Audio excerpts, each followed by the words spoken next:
two, one. Halo Sobat ASN, selamat datang di Smart Governance Podcast, sebuah ruang diskusi santai tapi bermakna, tempat kita membahas bagaimana ASN bisa berkontribusi dalam mewujudkan tata kelola pemerintahan yang cerdas. Oke, betul sekali ya, karena di era sekarang ini ASN ini tidak hanya dituntut untuk kerja, tapi juga harus adaptif, inovatif, dan mampu memberikan pelayanan publik yang terbaik. Nah, dan hari ini kita akan membahas tema yang sangat menarik, yaitu good practice versus bad practice dalam mewujudkan smart governance. Nah, kita sudah bersama nih tiga narasumber yang akan bareng sama kita pada sore hari ini. Ada narasumber pertama yaitu Pak Panji, narasumber kedua ada Pak Arnold, kemudian narasumber ketiga ada Pak Raffi. Nah, kita mulai dulu nih untuk pertanyaan pertama untuk Bapak Panji. Dari pengalaman Bapak, apa contoh good practice yang pernah Anda lihat atau pernah Bapak alami di lingkungan instansi Bapak? Baik, terima kasih. Salah satu praktik baik yang saya rasakan adalah penggunaan sistem digital dalam layanan akademik. Karena kebetulan saya sebagai dosen, jadi eh, penggunaan layanan digital itu sangat membantu, baik itu eh, kita sebagai dosen maupun mahasiswa ke kita, yaitu sebagai dosen. Misalnya, penggunaan LMS atau Learning Management System untuk pembelajaran, presensi online, dan pengumpulan tugas secara digital. Dengan sistem ini, pekerjaan menjadi lebih efisien, transparan, dan mudah diakses. Mahasiswa juga mendapatkan pelayanan yang lebih cepat dan jelas. Seperti itu. Oke, berarti Pak, sebenarnya digitalisasi ini benar-benar membantu meningkatkan kualitas pelayanan ya? Betul, betul sekali. Selain itu, praktik baik lainnya adalah kolaborasi antar dosen dengan dunia industri. Melalui kerjasama tersebut, mahasiswa bisa belajar langsung dari kebutuhan dunia kerja, dan dosen juga dapat meningkatkan kompetensinya.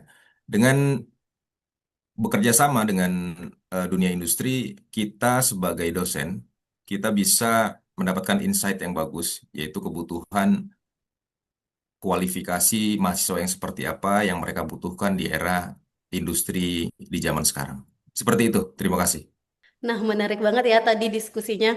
Nah, untuk Bapak Arnold nih, dari perspektif manajemen ASN, Pak, apa yang membuat praktik tersebut pasti berhasil kayak gitu? Oke, baik. Terima kasih untuk pertanyaannya, Ibu Hos. Menurut saya, praktik tersebut berhasil karena ASN menjalankan tugasnya secara profesional dan berdasarkan kompetensinya, kompetensi dari dosen tersebut.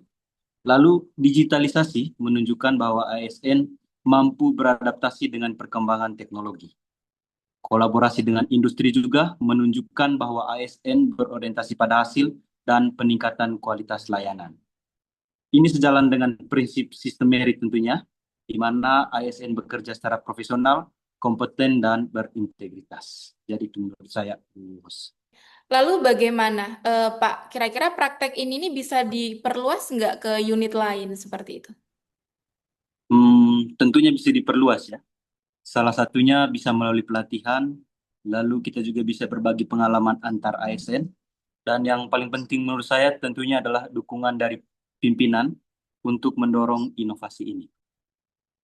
Nah, benar sekali ya. Jadi, salah satu hal yang penting itu dukungan dari pimpinan. Nah, kalau dari Bapak Raffi sendiri, dari perspektif Smart ASN ini, Pak, apa makna dari praktik baik ini, Pak? Baik, saya akan mencoba menjawab pertanyaannya. Nah, menurut saya, praktik ini menunjukkan bahwa ASN sudah menunjukkan karakter smart ASN, yaitu adaptif, inovatif, dan mampu memanfaatkan teknologi. Smart ASN ini tidak hanya bekerja secara rutin, tetapi juga mampu menemukan cara yang lebih efektif dan efisien memberikan pelayanan. Dan yang paling penting, ASN memiliki mindset untuk terus berkembang, belajar dan berkembang. Nah, mungkin itu saja yang dapat saya sampaikan. Nah, sekarang kita beralih nih. Kalau tadi kita ngomongin good practice, kita sekarang ke bad practice ya, seperti itu. Nah, menurut Pak Panji nih, kira-kira apakah masih ada nih praktik-praktik yang harus diperbaiki lagi seperti itu untuk bad practice-nya? Ya, tentunya kita harus tetap berbenah ya eh, terkait jangan sampai terjadi adanya bad practice, sampai terjadi di lingkungan, terutama di lingkungan pendidikan seperti yang eh, kita semua eh, tempati begitu ya. Karena bad practice itu kalau dilakukan eh, satu dua kali dan terus menerus, takutnya yang saya khawatirkan adalah menjadi habit, jadi menjadi bad habit ya, atau kebiasaan buruk. Jadi seperti itu, Ibu Moderator. Jadi emang kayak gitu ya, kalau orang-orang yang ASN yang umurnya agak lebih di atas kita itu biasanya agak susah untuk berpindah ke teknologi yang lebih baru gitu atau aturan-aturan lebih baru. Nah, kalau dari Bapak Arnold nih, apa penyebab hal tersebut bisa terjadi, Pak Arnold? Baik, kalau menurut saya mungkin penyebab hal itu terjadi ya bisa jadi karena kurangnya kompetensi digital atau mindset yang pendahulu kita itu yang belum siap untuk menerima perubahan ya. Kadang kan kita tahu bahwa ASN itu kadang merasa nyaman dengan cara lama, sehingga ketika ada yang baru mereka kurang termotivasi untuk beradaptasi dengan sistem baru. Oke, baik. Terima kasih, Pak. Nah, kira-kira menurut Pak Raffi sendiri, bagaimana, Pak, untuk solusi untuk mengatasi hal tersebut? Oke, dari saya solusinya itu dimulai untuk peningkatan kompetensi ASN. Nah, terutama dalam bidang digital. Selain itu, penting juga membangun mindset bahwa perubahan adalah bagian dari profesionalisme. ASN juga perlu memiliki semangat untuk terus belajar, berinovasi, dan berkolaborasi. Nah, Mbak Nana nih dari diskusi ini kita bisa melihat ya bahwa good practice itu menunjukkan arah yang positif, sedangkan bad practice itu menjadi bahan refleksi untuk perbaikan kita ke depannya. Nah, sebenarnya smart governance itu sendiri tidak hanya bergantung pada sistem ya, tapi kita juga harus lihat kualitas ASN-nya seperti apa, seperti itu sendiri ya. Jadi kita nggak, oh ini sistemnya udah bagus, tapi kan kita harus lihat kualitasnya lagi, seperti itu.